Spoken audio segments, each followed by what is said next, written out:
Roy Jones Jr. finally retires after 75 outings in the ring, the last 20 or so which were unnecessary. He defeats Scott Sigman in his beloved Pensacola, Florida, over points. Fortunately, he didn't get knocked out for the 6th time. He should definitely be retired now, and as boxing fans as a whole, we should all be able to be happy at the fact he seems relatively with it, with his faculties. He's not that punchy, and he should be carrying on with his commentary duties for HBO, which he has been doing since he was in his dazzling prime.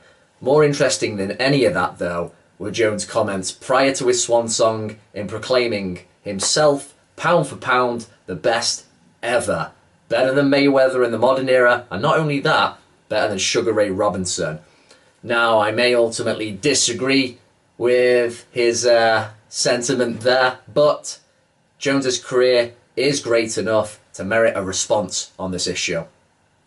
I think those who would go along with Jones without any real resistance and just look back at, say, some of his highlights, maybe giving Vinny Pazienza that corkscrew left uppercut to finish him off and just go, oh, how great was he? Yeah, I think he was the best of all time.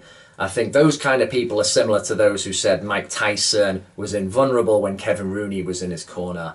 I think there's a little bit of naivety there, especially historically, and they have a bit of a cut-off point probably from the 80s, maybe 70s onwards, when they said boxing evolved then and basically stuff before shouldn't really be considered, apart from maybe Robinson, who's just a popular pick, who they feel obligated to acknowledge. But ultimately, unless you know your history, the likes of Sam Langford, Harry Greb, Ezra Charles, their records were just unbelievably deep.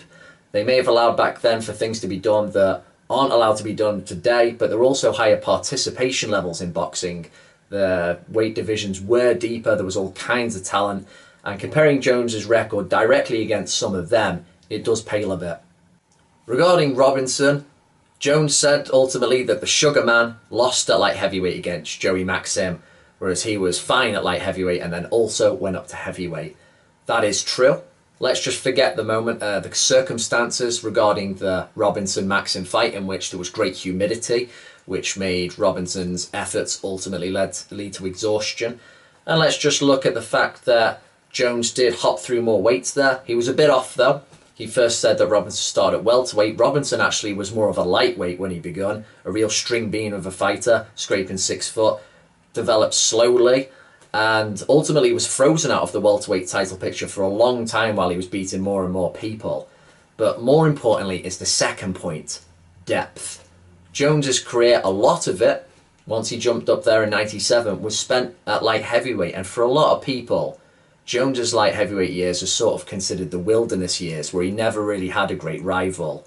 Robinson, however, a long time at welterweight, and then of course a 5-time champ at middleweight, fought all kinds of people. I believe he's up there. It's either him or Harry Greb, who fought the most Hall of Famers ever. So there's a bit of a difference when talking about greatness.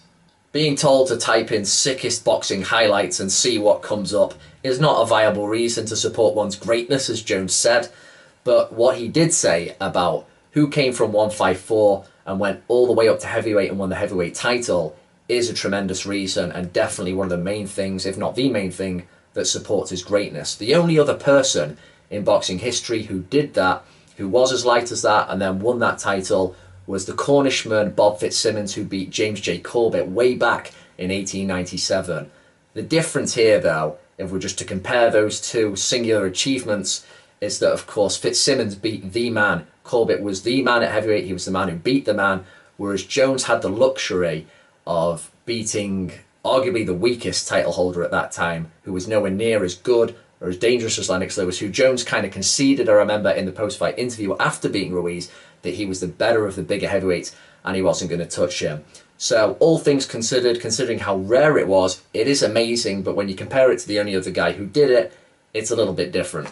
And that brings us to the other fighter that Jones took aim against in his pre-fight boast, Floyd Money Mayweather, which makes for a better comparison considering how much closer they are in terms of chronology than Jones and Robinson are, and the fact they went through a similar amount of weights.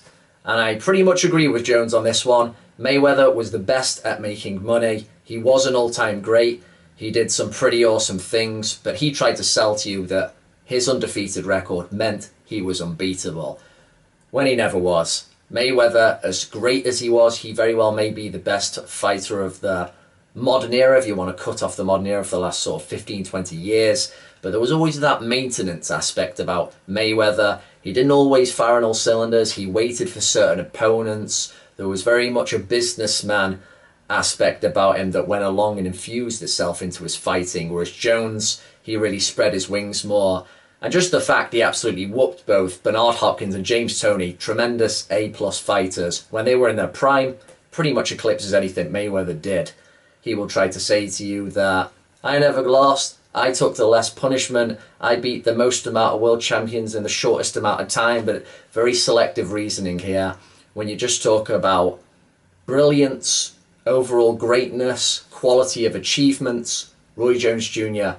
does eclipse Mayweather, and that's why I think he was deserving somewhat recently in one of our British boxing publications. It was either Boxing Monthly or Boxing News, and they had Jones numero uno in the top 25 best fighters of the last 25 years or so. So Jones, I'm happy he's retired. He's certainly not the greatest of all time, but he is one of the greats, and he does eclipse Money May for me.